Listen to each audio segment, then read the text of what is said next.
राधे राधे, हरे कृष्ण, हर हर महादेव। आप सभी का दिन शुभ हो। प्रिय श्रोताओं, आज सुनिए सावन मास महात्म्य का 11वां अध्याय।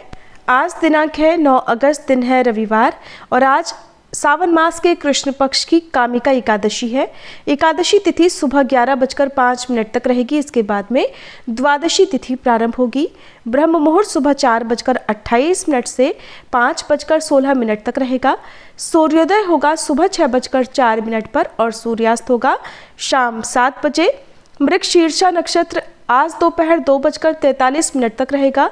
बाद में आद्रा नक्षत्र प्रारंभ होगा और राहु काल शाम 4:30 से 6 बजे तक रहेगा।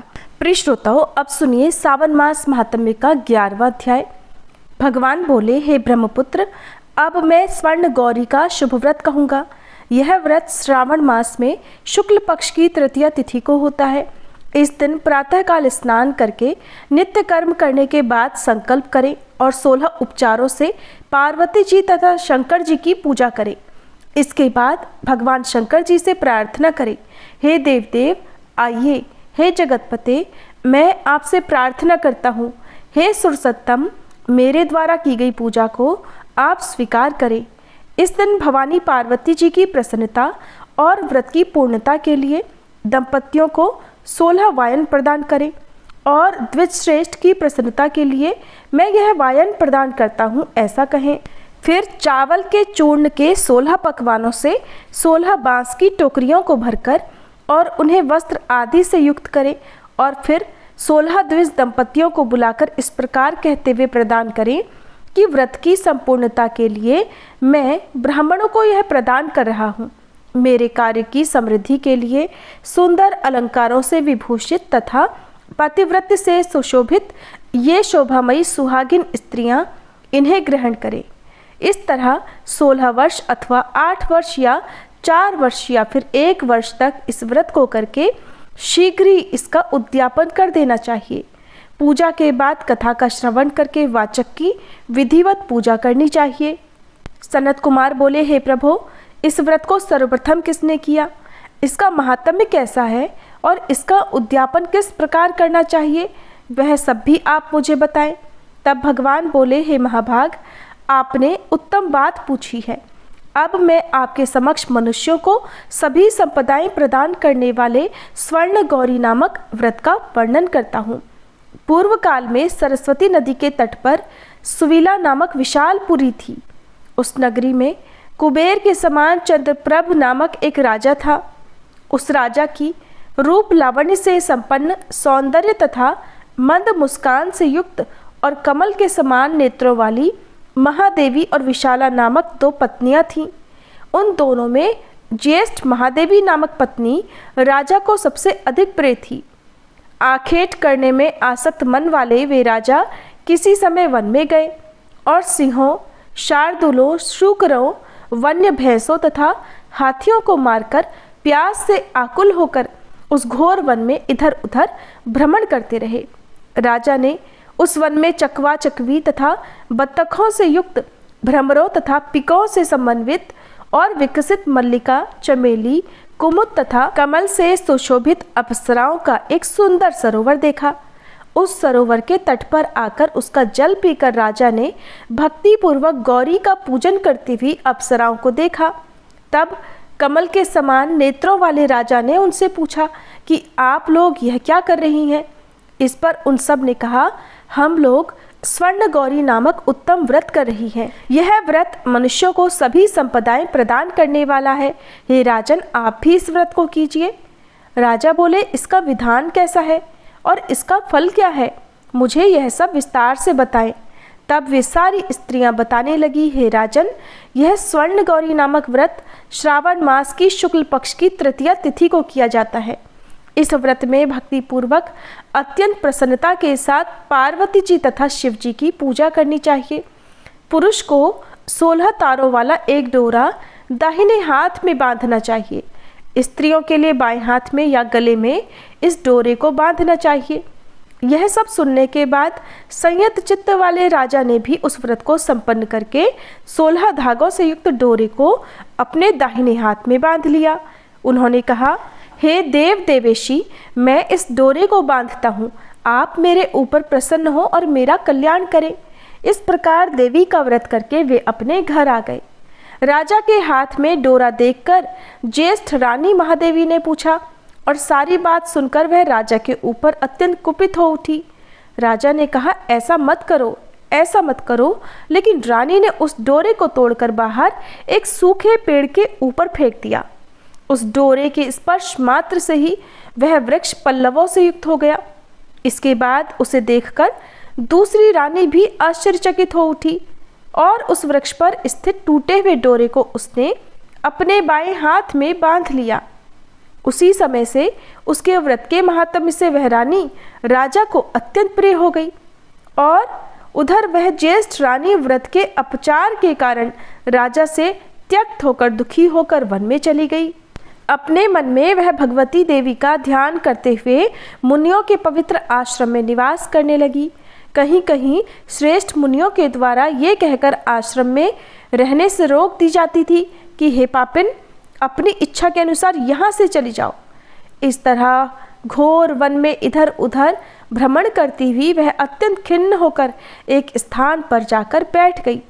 तब उसके ऊपर कृपा करके देवी उसके समक्ष प्रकट हो गई।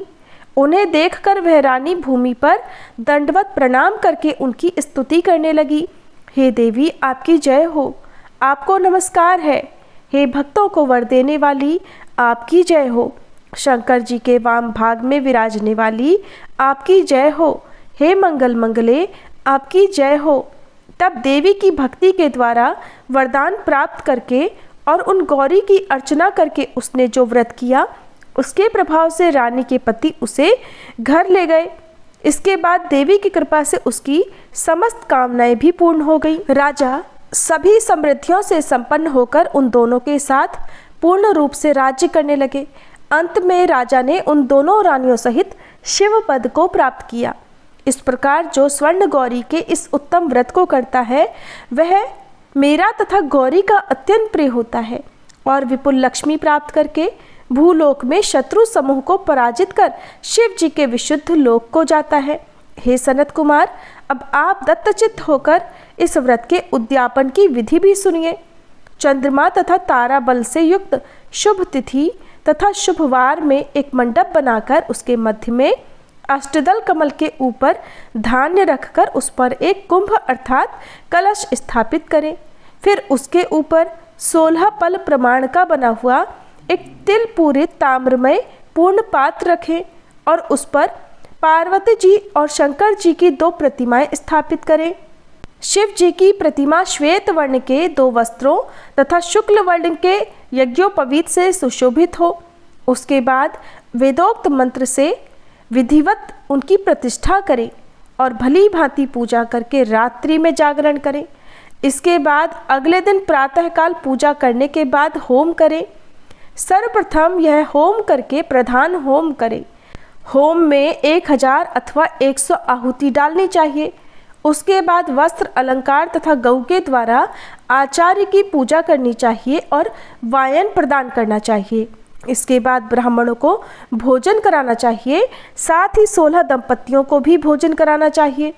अपने द्रव्य सामर्थ्य के अनुसार उन्हें भूयसी दक्षिणा देनी चाहिए। अंत में प्रसन्नता से युक्त होकर बंधुजनों के साथ स्वयं भी भोजन करना चाहिए। प्रिय भक्तजनों, इस प्रकार सावन मास का आज का महात्म्य पूर्ण हुआ। इसके आगे का वृतांत आप सभी कल सुनिएगा। अब सुनिए चातुर्मास महात्म्य का आज का अध्याय। श्री महादेव जी कहते हैं, पार्वती जी, द्विजों के लिए ओंकार सहित द्वादक्षर मंत्र का विधान है और स्त्रियों और शूद्रों के लिए ओंकार रहित नमस्कार पूर्वक यानी नमो भगवते वासुदेवाय द्वादक्षर मंत्र का जप बतलाया गया है। संकर जातियों के लिए राम नाम का षडक्षर मंत्र ओम रामाय नमः है, वह भी प्रणव से रहित ही होना चाहिए, ऐसा पुराणों और स्मृतियों का निर्णय है। यही क्रम सब वर्णों के लिए है और संकर जातियों के लिए भी सदा ऐसा ही क्रम है। देवी, प्रणव जप में तुम्हारा अधिकार नहीं है, अतः तुम्हें सदा नमो भगवते वासुदेवाय इसी मंत्र का जप करना चाहिए। ये प्रणव सभी देवताओं का आदि कहा गया है। श्री ब्रह्मा, श्री विष्णु और शिव सभी अपनी प्रिय पत्नियों के साथ प्रणव में निवास करते हैं। सब प्राणी और समस्त तीर्थ उसमें विभाग पूर्वक स्थित हैं। प्रणव सर्व तीर्थ में तथा कैवल्य ब्रह्ममय है। शुभानने, जब चातुर्मास्य में तुम भगवान विष्णु की प्रसन्नता के लिए तप करोगी, तब प्रणव सहित द्वादक्षर के जप करने के योग्य होगी। जब तपस्या की वृद्धि होती है तब भगवान विष्णु में भक्ति होती है। प्रतिदिन भगवान विष्णु का स्मरण करना चाहिए, इससे जिह्वा पवित्र होती है। जैसे दीपक प्रज्वलित होने पर बड़े भारी अंधकार का नाश हो जाता है, उसी तरह भगवान विष्णु की कथा सुनने से सब पाप नष्ट हो जाते हैं। अतः हे पार्वती, तुम भगवान विष्णु के शयन काल में द्वादक्षर मंत्र राज का विशुद्ध चित्त होकर जप करो। वे ही भगवान संतुष्ट होकर तुम्हें द्वादक्षर सहित अखंड ब्रह्म स्वरूप का उत्तम ज्ञान प्रदान करेंगे। तुम ब्रह्मा जी के कोटि कल्पों तक द्वादक्षर मंत्र का जप करती रहो। जो प्रणव सहित मंत्र राज का ध्यान करता है उसका कभी नाश नहीं होता। महादेव जी के ऐसा कहने पर पार्वती जी चौमासा आने पर हिमालय के शिखर पर तपस्या करने के लिए गईं। वे 3 वस्त्रों से युक्त हो ब्रह्मचर्य व्रत का पालन करती हुई प्रातः, मध्याह्न और सायं तीनों समय भगवान के हरिहर स्वरूप का ध्यान करने लगी। उनके साथ उनकी सखियां भी थीं। विशाल नेत्रों वाली पार्वती जी ने अपने पिता हिमालय के मनोहर शिखर पर क्षमा आदि गुणों से सुशोभित हो तपस्या की। पार्वती जी के तपस्या में संलग्न होने पर भगवान शंकर सब ओर पृथ्वी पर विचरण करने लगे। एक दिन उन्होंने जल की उत्ताल तरंगमालाओं से सुशोभित यमुना जी को देखकर उसमें स्नान करने का विचार किया। वे जैसे ही जल में घुसे कि उनके शरीर की अग्नि के तेज से वह जल काला हो गया। यमुना जी भी दिव्य रूप धारण करके अपने श्याम स्वरूप से प्रकट हुई और भगवान शंकर की स्तुति और नमस्कार करके बोली, देवेश्वर, मुझ पर प्रसन्न होइए, मैं आपके अधीन हूँ। महादेव जी ने कहा, जो मनुष्य इस पुण्य तीर्थ में स्नान करेगा उसके सहस्त्रों पाप क्षण भर में नष्ट हो जाएंगे। यह पवित्र तीर्थ संसार में हर तीर्थ के नाम से विख्यात होगा। ऐसा कहकर भगवान शिव यमुना जी को प्रणाम करके अंतर्ध्यान हो गए। उन्होंने यमुना जी के किनारे मनोहर रूप धारण करके हाथ में वाद्य ले लिया और ललाट में त्रिपुंड धारण करके शिखर पर जटा बढ़ाए मुनियों के घरों में स्वेच्छानुसार घूम घूम कर अंगों की चपल चेष्टा का प्रदर्शन प्रारंभ किया। वे कहीं गीत गाते और कहीं अपनी मौज से नाचने लगते थे। स्त्रियों के बीच में जाकर कभी क्रोध करते और कभी हंसने लगते थे। इस प्रकार उन्हें सब ओर घूमते देखकर मुनि लोगों ने क्रोध किया और ये श्राप दिया कि तुम लिंग रूप हो जाओ। श्राप होने पर भगवान शिव अन्यत्र बहुत दूर चले गए। उनका वह लिंग रूप अमरकंटक पर्वत के रूप में अभिव्यक्त हुआ और वहां से नर्मदा नामक नदी प्रकट हुई। नर्मदा जी में स्नान कर उसका जल पीकर तथा उसके जल से पितरों का तर्पण करके मनुष्य इस पृथ्वी पर दुर्लभ कामनाओं को भी प्राप्त कर लेता है। जो मनुष्य नर्मदा जी में स्थित शिवलिंग का पूजन करेंगे वे शिव स्वरूप हो जाएंगे। विशेषतः चातुर्मास्य में शिवलिंग की पूजा महान फल देने वाली है। चातुर्मास्य में रुद्र मंत्र का जप, शिव जी की पूजा और शिव जी में अनुराग विशेष फलद है। जो पंचामृत से भगवान शिव को स्नान कराते हैं उन्हें गर्भ की वेदना नहीं सहन करनी पड़ती। जो शिवलिंग के मस्तक पर मधु से अभिषेक करेंगे उनके सहस्त्र दुख तत्काल नष्ट हो जाएंगे। जो चातुर्मास्य में शिव जी के आगे दीपदान करते हैं वे शिवलोक के भागी होते हैं। जो जलधारा से युक्त नर्मदेश्वर महालिंग का चातुर्मास्य में विधि पूर्वक पूजन करता है वह शिव स्वरूप हो जाता है। गालव जी कहते हैं, ये सब श्री विष्णु के शालिग्राम होने की और महेश्वर शिव के लिंग रूप होने की कथा सुनाई गई। अतः जो लिंग रूपी शिव और शालिग्रामगत श्री विष्णु का भक्ति पूर्वक पूजन करते हैं उन्हें दुखमयी यातना नहीं भोगनी पड़ती। चौमासे में शिव जी और श्री विष्णु का विशेष रूप से पूजन करना चाहिए। दोनों में भेदभाव न रखते हुए यदि उनकी पूजा की जाए तो वे स्वर्ग और मोक्ष प्रदान करने वाले होते हैं। जो भक्ति पूर्वक हरि और हर की पूजा करते हैं उन्हें भगवान श्री हरि मोक्ष प्रदान करते हैं। विवेक आदि गुणों से युक्त शूद्र उत्तम गति को प्राप्त होता है। हे महाशूद्र, तुम्हें बिना मंत्र के भगवान विष्णु और गिरिजापति महादेव जी का षोडशोपचार से पूजन करना चाहिए। उनकी पूजा बड़े बड़े पापों का नाश करने वाली है। ऐसा कहकर पैजवन से पूजित हो महर्षि गालव शीघ्र ही अपने आश्रम को चले गए। जो मनुष्य इस प्रसंग को सुनता और पढ़कर दूसरों को भी सुनाता है उसके पुण्य का कभी अंत नहीं होता। प्रिय श्रोताओं, इस प्रकार चातुर्मास महात्म्य की आज की कथा का समापन हुआ। अब सुनिए सीता नित्यनेम की कहानी। ये कहानी सीता माता कहती थी और भगवान श्री राम इसे सुना करते थे।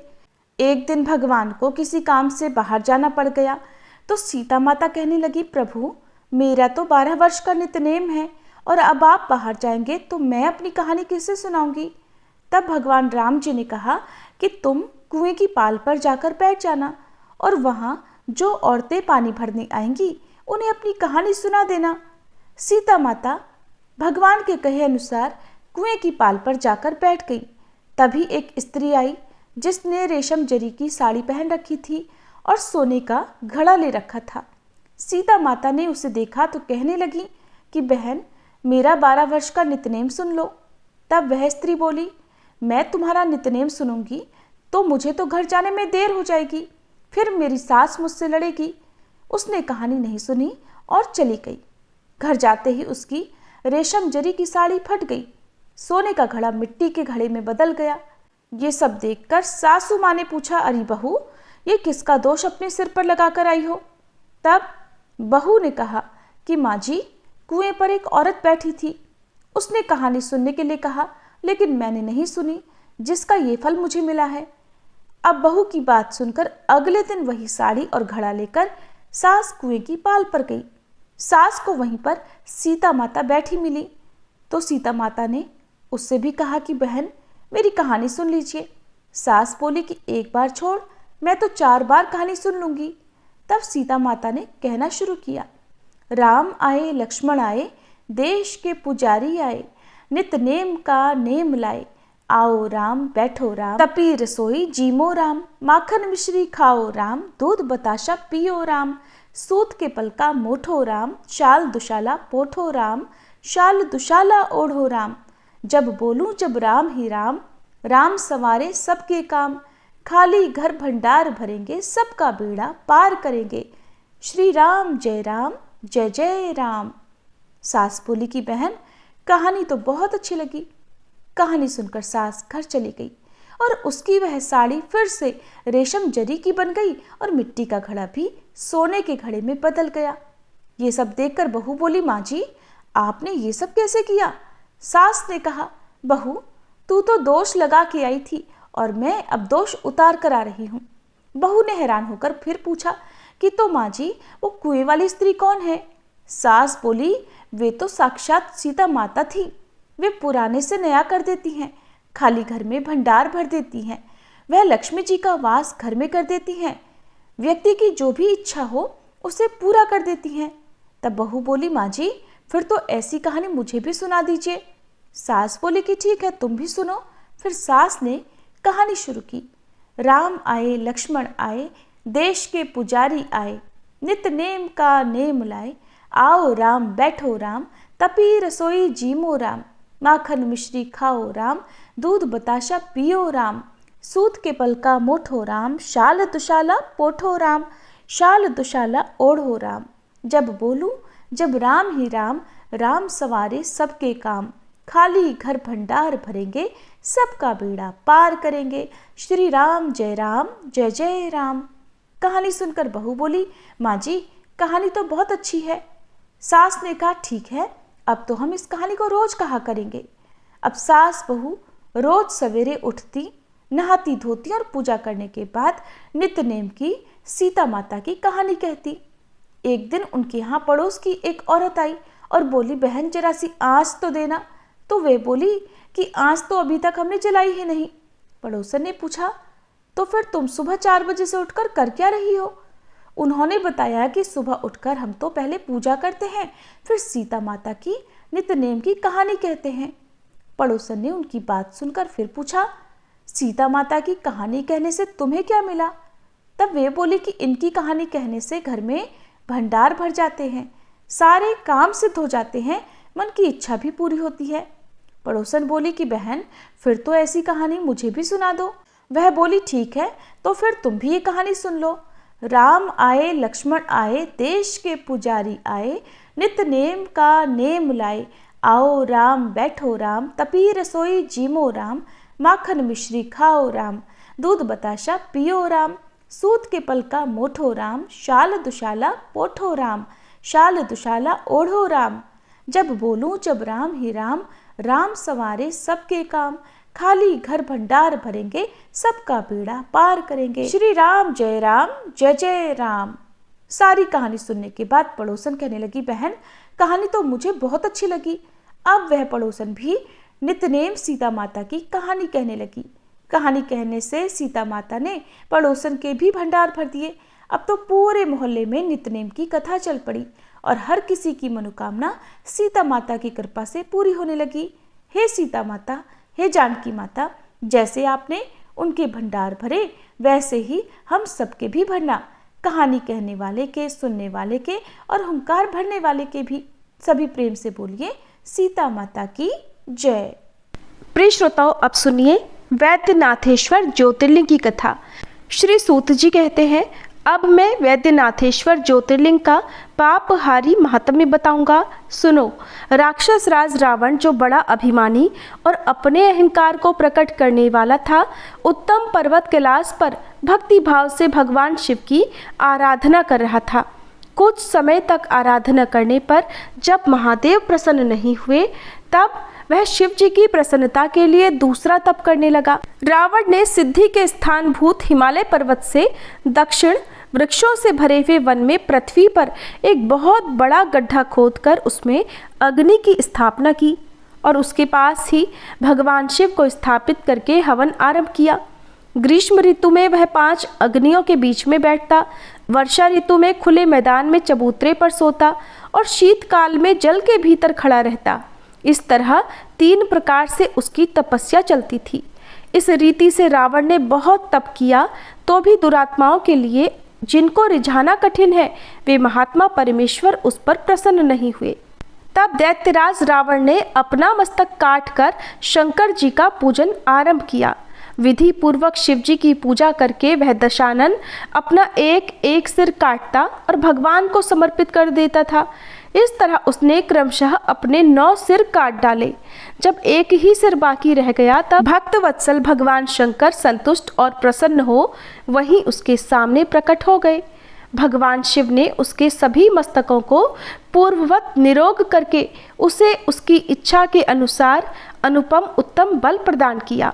भगवान शिव का कृपा प्रसाद पाकर राक्षस रावण ने नतमस्तक हो हाथ जोड़कर उनसे कहा, देवेश्वर प्रसन्न होइए, मैं आपको लंका में ले चलता हूँ।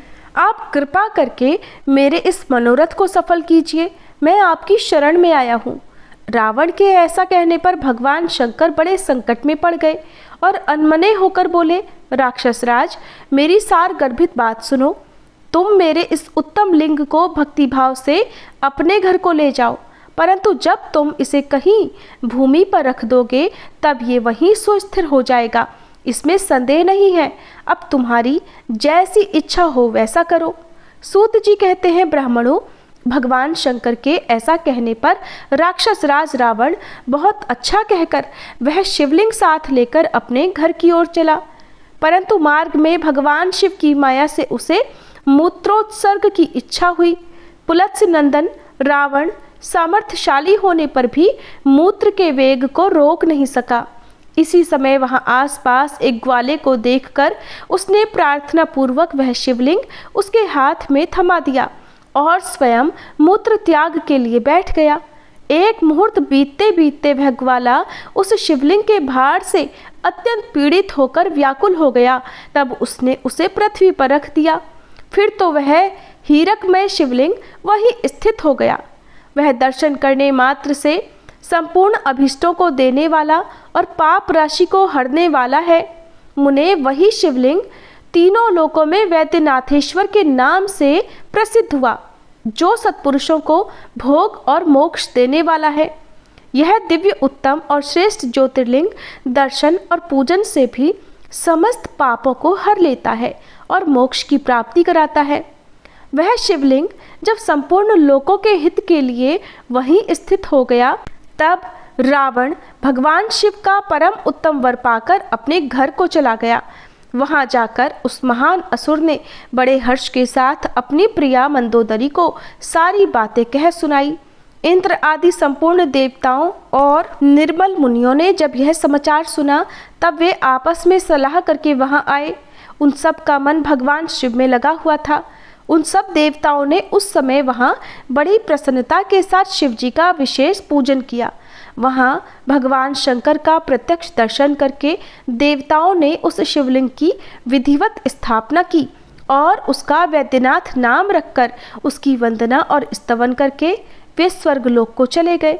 ऋषियों ने पूछा, सूत जी, जब वह शिवलिंग वहीं स्थित हो गया और रावण अपने घर को चला गया, तब वहां कौन सी घटना घटित हुई, ये भी आप बतलाइए। सूत जी ने कहा, ब्राह्मणों, भगवान शिव का परम उत्तम वर पाकर महान असुर रावण अपने घर को चला गया। वहां उसने अपनी प्रिया से सब बातें कही और वह अत्यंत आनंद का अनुभव करने लगा। इधर इस समाचार को सुनकर देवता घबरा गए कि पता नहीं यह देवद्रोही महादुष्ट रावण भगवान शिव के वरदान से बल पाकर क्या करेगा। उन्होंने देवर्षि नारद जी को भेजा। नारद जी ने जाकर रावण से कहा कि तुम कैलाश पर्वत को उठाओ, तब पता लगेगा कि शिव जी का दिया हुआ वरदान कहाँ तक सफल है, क्या तुम बलशाली हुए हो या नहीं। रावण को ये बात बिल्कुल सही लगी। तब उसने जाकर कैलाश को उखाड़ लिया। इससे सारा कैलाश हिल उठा। तब गिरजा देवी के कहने से महादेव जी ने रावण को घमंडी समझकर उसे इस प्रकार शाप दिया। महादेव जी बोले, रे दुष्ट भक्त दुर्बुद्धि रावण, तू अपने बल पर इतना घमंड ना कर। तेरी इन भुजाओं का घमंड चूर करने वाला वीर पुरुष शीघ्र ही इस जगत में अवतीर्ण होगा। सूत जी कहते हैं, इस प्रकार वहां जो घटना हुई उसे नारद जी ने सुनाया। रावण भी प्रसन्नचित्त हो जैसे आया था उसी तरह अपने घर को लौट गया। हे मुनियों, इस प्रकार मैंने वैद्यनाथेश्वर का महात्म्य बताया है। इसे सुनने वाले मनुष्यों का पाप भस्म हो जाता है। सभी प्रेम से बोलिए, वैद्यनाथ ज्योतिर्लिंग की जय।